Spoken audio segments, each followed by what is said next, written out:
لا إله إلا الله لا إله إلا الله لا إله إلا الله ما لنا رب سوى.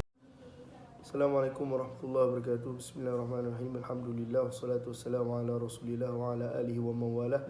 Nama saya Muhammad Hazib bin Zainal Abidin, nombor metrik A189967. Di hari ini saya ingin mengambil sedikit masa berkenaan dengan poster kami dan saya akan menerangkan poin yang saya akan letakkan dalam poster kumpulan kami di bawah tajuk tujuan utama Undang-Undang Hudud adalah lebih mencegah bukan menghukum. Bincangkan. Jadi poin yang saya letak adalah hudud merupakan jenayah berat. Apakah itu jenayah berat ataupun dikenali sebagai jenayah yang membawa kepada hukuman hudud?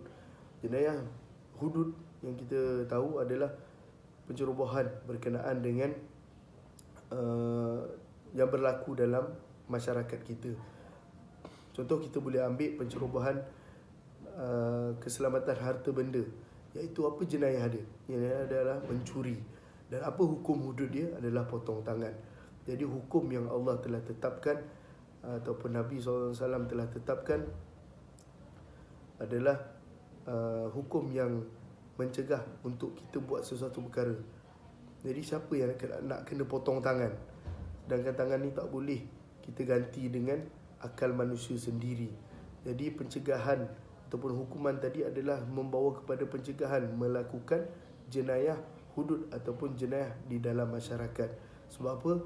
Kategori hudud ini ataupun kesalahan yang membawa kepada hudud adalah kesalahan yang menyentuh 5 keperluan asas manusia, iaitu daruriyat al-khams. Jadi perkara yang penting perlu dicegah.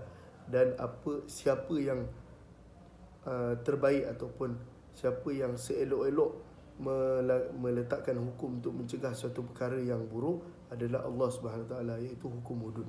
Itu saja. Assalamualaikum warahmatullahi wabarakatuh.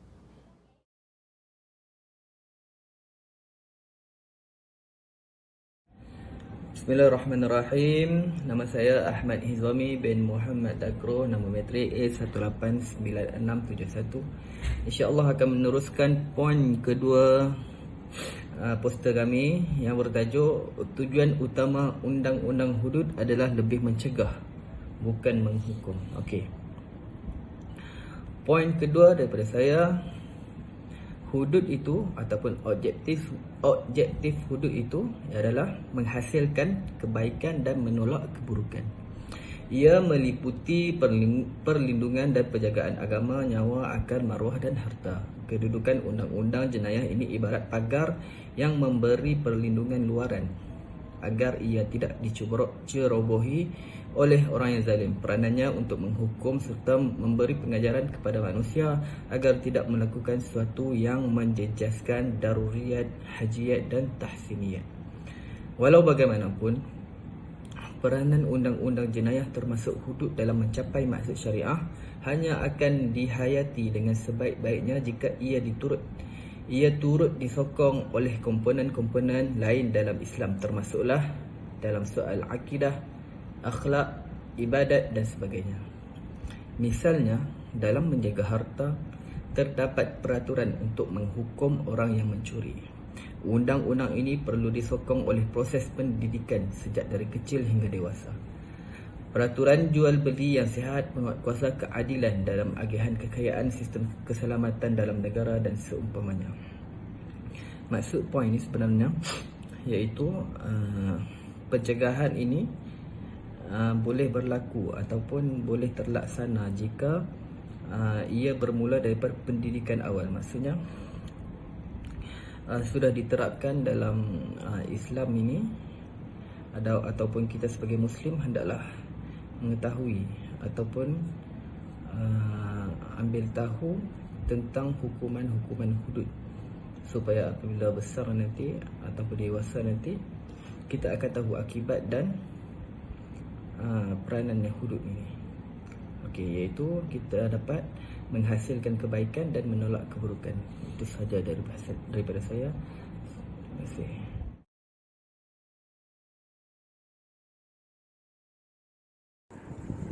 Bismillahirrahmanirrahim. Assalamualaikum warahmatullahi wabarakatuh.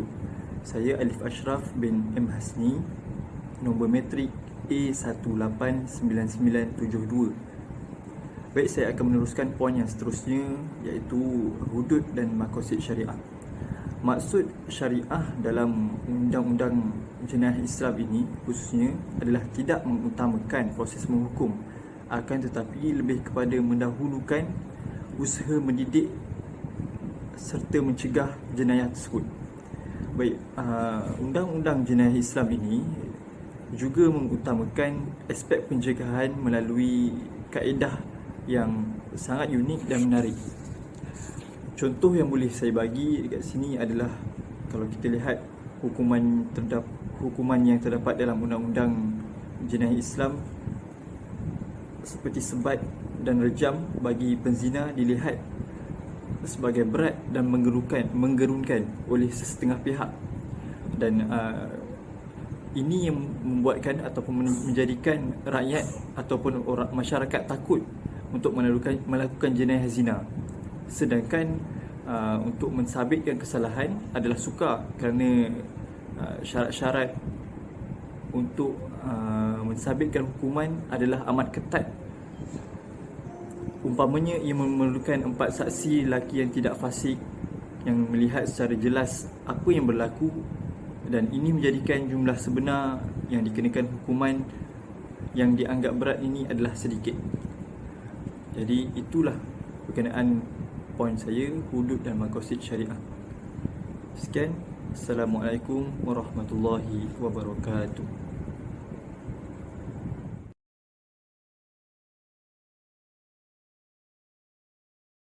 Assalamualaikum warahmatullahi wabarakatuh. Saya Muhammad Alif bin Ikmal Hisham, nombor metrik A190246, ingin menyambung penerangan daripada rakan-rakan saya sebentar tadi, dan saya akan menyambung dengan poin saya, iaitu hikmah perlaksanaan hudud. Jadi setiap ketetapan perundangan dan peraturan yang disyariatkan Allah kepada umat manusia tidaklah didatangkan dan tidaklah diadakan dengan sia-sia.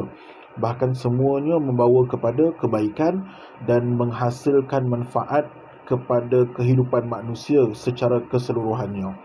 Jadi hikmah daripada pelaksanaan undang-undang jenayah Islam ialah untuk menegah dan menahan manusia daripada mendekati kesalahan-kesalahan tersebut, iaitu kesalahan-kesalahan jenayah yang berat.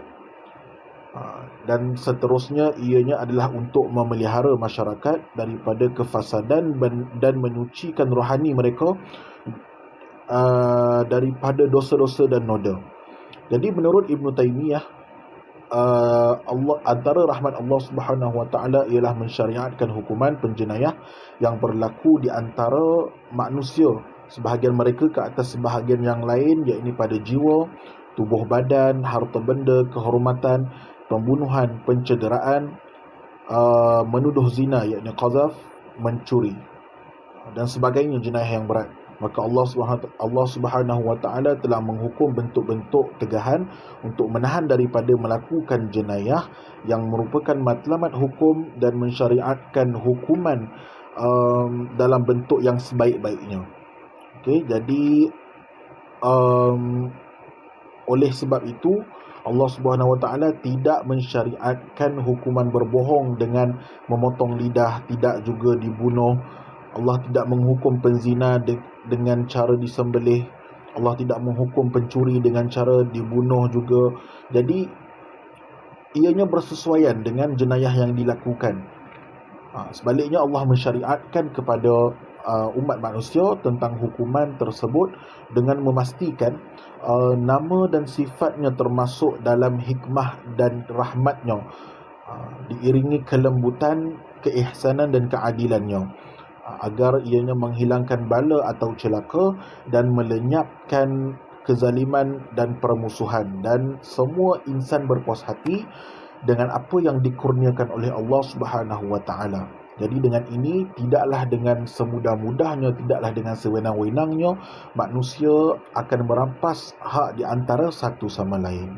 Jadi itu saja daripada saya. Assalamualaikum. لا إله إلا الله لا إله إلا الله لا إله إلا الله ما لنا رب سوى